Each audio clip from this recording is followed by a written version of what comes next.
Hello and welcome to another Demon 212 Xbox One review. Today I'm going to be taking a look at Plants vs Zombies Garden Warfare, which if you've never played it before, it's a third-person shooter. It's a pretty much multiplayer-only shooter. You can play one player, but only by being very specific with how you set a match up. And basically it's only in the Horde style mode, which is Garden Ops.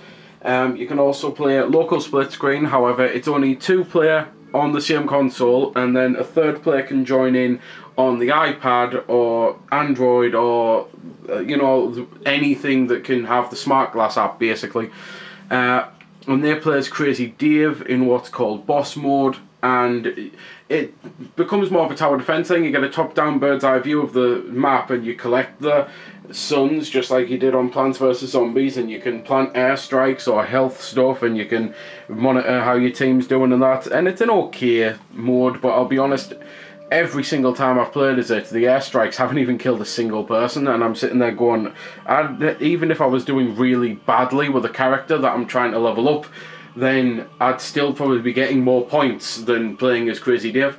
So for me, it's just not worth it online, at least. When it's split screen or Garden Ops and that, then it's not as bad, but you can actually do it in the multiplayer. You can have someone be boss mode in the multiplayer and almost like manage the troops and things. So you've got quite a few things that you can actually do. Obviously the Garden Ops, as I say, that's the one where you can play at one player, and it's basically a horde mode, and if you've ever played something like Gears of War, then it is pretty fun, and I'll put it on and explain more. Multiplayer, there's quite a few modes you can do. You can go into the welcome mat if you're new to the game, which is quite cool. You can go on Team Vanquish, Gardens and Graveyards, Classic Vanquish and Graveyards, Mixed Mode where you play a bit of everything, and Gnome Bomb. The difference between the classic versions of those two is something that's actually quite good, and it's something I wish I'd known right at the start of the game. Team Vanquish and Gardens and Graveyards, basically there's a load of characters in the game, and there's a load of upgrades that you can have that basically make you far better than anyone else if you've been playing the game. So when you're new to it, you just get absolutely hammered because you don't have any of this stuff. And Classic completely gets rid of it all. You have to play it as everyone plays basically the same default of the four classes on the zombies, the four classes on the plants, all of which play quite differently, but some of them have abilities that cross over. From what I've played so far, I actually think I prefer the zombies than the plants, because the plants just, they're not really suited to how I play the game, and I struggle to do things on it. Gnome Bomb is basically, you fight for control of the Gnome Bomb, and its devastating power will wipe out a garden or a graveyard. When you play Gardens and Graveyards, basically the plants have to defend gardens, the zombies have to attack and turn them into graveyards. There's then a sticker shop, which I've got to very quickly mention, and I've got 2 packs left, so I hope I don't mess the review up again, because it's the second time I've done this and I'm running out of packs.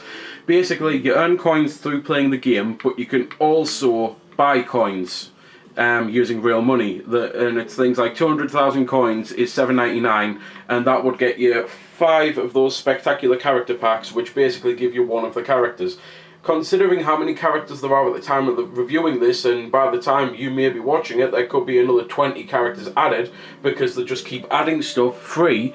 But obviously it's not technically free, because you've got the maps and things are obviously, and you get them, but when they add characters you have to unlock them via those packs, and then those packs you either have to grind a lot to get coins, or you can buy them for £8 as I see it, and there is a cheaper alternative, but usually it's a case of the more you buy the more you get, if you know what I mean. And basically the packs are completely random, and you'll get things, so you either get parts of a character or a full character in case of the pack I was showing there, or you get plants and things and upgrades and the ability to instantly respawn, and just things that basically help you out on the different modes like Garden Ops and that. There's a very basic options menu where you can do a few things. It's I'd say very basic, to be fair. It's a hell of a lot better than the usual, which I tend to review on indie games, where you get there you go, you can change the sound effect or you can change the music, and that's like the whole thing. So how to basically play one player on this is what I'm going to do now, just simply so that I'm not talking to people online, because that's part of why I'm redoing this, because I realised that I was actually reviewing to the whole world there. you just basically go to invite only, create a game on any of the difficulties you want, which obviously you can't choose difficulty for playing online versus and that, but you can for the horde mode, because the whole point is you play as a plant, you set up your garden, you defend against zombies. But there is a lot more to it than that. Thankfully, it's nowhere near as basic in a lot of things. There is a slight problem with character progression when you're playing this mode though, because if you're playing it alone, you can't often do stuff. Like, for example, you can't revive people, and the challenge system is something that you'll see it as soon as it loads up, and I'll be able to show it off, because there's a few characters I've not even started to level up or anything. I've just had literally a quick blast with them to see how they felt, and I thought, nah, that's not for me, and moved on to leveling some of the others up. Basically, you unlock, at the very start, you unlock new abilities for them, and then after that, you level up, and well, as it says there, challenge completed, and you're going to start collecting your stars, level up, it gains new abilities, accessories, and more. And the more is kind of mundane, I suppose, but it's this here, deploy 3 chili bean bombs. That's easy enough to do on any mode on one player. You just hit the button 3 times once you've got the ammunition. There's then though things like revive people, and this one has annoyed the hell out of me with the cactus, because there's 4 classes for the zombies and 4 classes for the plants, and they're all different and they all have different challenges. It means that you're left with the luck of the draw as to which side you get. Every single time I play the game, it seems, I get zombies, so I've been trying to get this with a cactus for ages, and then when I finally swapped over and had the chance with the cactus, I was on a team where everyone just hit respawn immediately and didn't let you actually have the chance to respawn, you know, to heal them, and it's a bit mental, because it's one of the most useful things you can do when you're playing team versus, which is Vanquish. It's first to 50 points wins, so first team to 50 kills. Every person you revive takes a point off that total.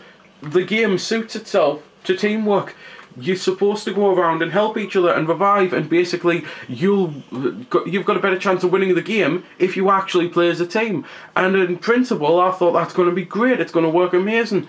But I'll be honest, I've been revived twice out of around about 100 deaths. I'm sick to death of people standing over the top of me, not even bothering to revive me, so in the end I have to revive anyway, respawn at one of the random spawn points, which could be miles away, or right next to some mines or something, where you walk forward and you die. And it's just one of those things that it's a shame that the community itself is still of the mind frame of mainly me. And it's annoying, because the amount of times I've went around and revived people, but it's not been my current challenge, and that's the only thing I've got a problem with the challenge system. It's not, I don't know if the right word would be retroactive, but basically when you get the 3, then that's all you can do until you've done those 3. So if you get a challenge that's particularly nightmarish for you, if it's something that you're really not good at, it doesn't so much force you to get better with it, it kind of penalises you to stop you from progressing. So as soon as you beat it, you'll then get another 3, and out of those 3 it might be revive 3 teammates, you've maybe revived 6, healed 5 teammates in one single session. You might have went around, got the healing award for healing more people than anyone, but it doesn't count.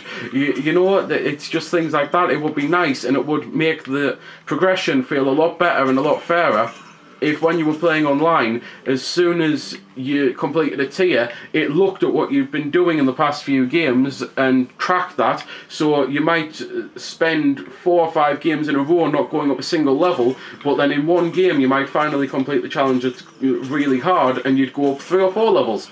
And that would be great, and it's a shame that they don't do it. And if they're looking for feedback, that is my feedback.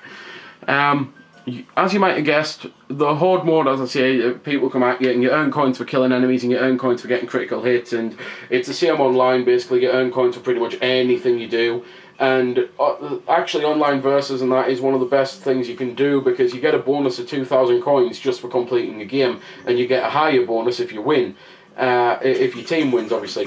And it's just one of those, it's why the microtransactions don't really bother me that much, but at the same time it sometimes does feel like you have to grind for an awful lot of coins to get well, a minute amount of stuff, you know, and it is a little bit annoying. As I said though, the sticker packs have plants for this mode, and basically you go up to a plant pot, you go through and you select, and then it does whatever you've selected.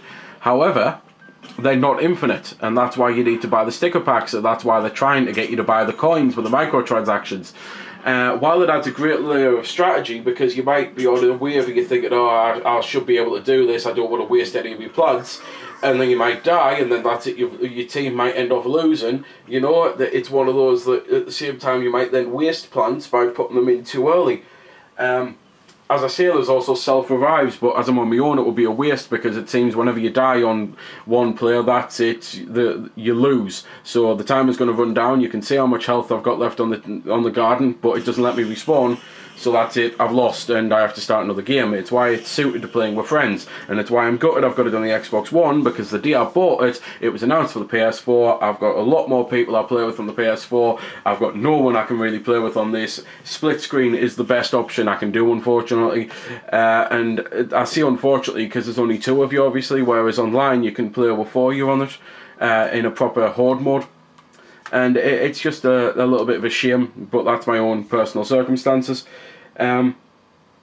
There's quite a few maps on the game, but not loads, but at the same time they keep adding stuff, as I say, that for free, which is a pretty good deal considering the fact that the game itself doesn't cost that much. I think it launched at about £30 and I bought it for about £27, but I bought a special edition of it which came with some sticker packs, rather than just buying the basic version that I could have bought for £25. So considering how much content you get for the price and how they keep adding stuff, it is quite cool. You do get a lot of bang for your buck, and it's a sort of game that you can play over and over and over again, especially because of the character progression system, which as I say, while it can be infuriating, it's something that at least it gives you a reason to play, and you don't feel like you're never doing anything. It's just, as I say, that if you load up and you're trying to get a specific class up and you're given the opposite team, then sometimes that can grate a little bit. It would be nice if there was a way to maybe choose the team that you want, you know, if like the game loaded at the start and it immediately said, do you want to be Plants or Zombies, and everyone chose, so that way there'd be a lot stronger chance of actually getting up the character that you want to get up. And it's just one of those, it's little things though that I'd like to think will one day add, but seeing as this is EA who publish it and that, most likely what will happen instead is Plants vs Zombies 2 will be out by the end of the year, then Plants vs Zombies 3 will be out next year, and then 4 will be out the year after that, and then they might do a World Cup edition of Plants vs Zombies just for the hell of it, you know, and it's just things like that they'll probably milk it until it's dead, like EA do with pretty much every franchise. And it's a shame, because I'd much rather we got one of these titles every 2 or 3 years and there were a lot of expansive updates to it. For example, instead of adding new characters, which are basically just all the alternate skins of characters, I mean, I've chose the zombie scientist here, and seeing as I'm still actually waiting for anyone to join, if I hit respawn, then as soon as the timer goes down, to be fair, it's not going to let me on this one. I must have chose Classic accidentally. I was basically going to put the Marine Biologist on just to show you that it is just kind of like a different skin, and it's basically like you get a dolphin gun instead of the pistol thing, and they do play identical, and at least from what I've played of them, you know. It's just certain upgrades that seem to be what ruins the field and that, because it's not even the abilities and the powers that I've got here, it's the actual upgraded weapons and that, so often you do feel like you're severely underpowered and you're just getting absolutely destroyed, and it is a bit of a shame.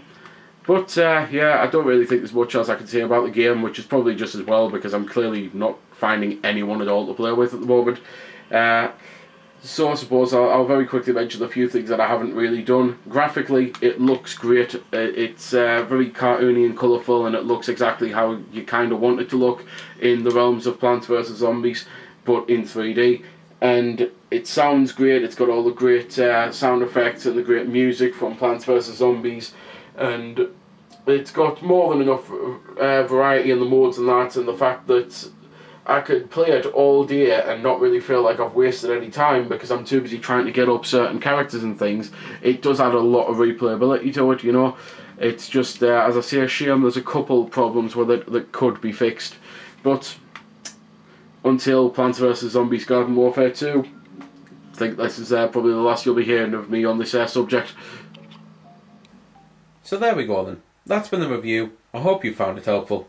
I don't score the games because that's based purely on opinion, so instead I'll leave you to make your own mind up.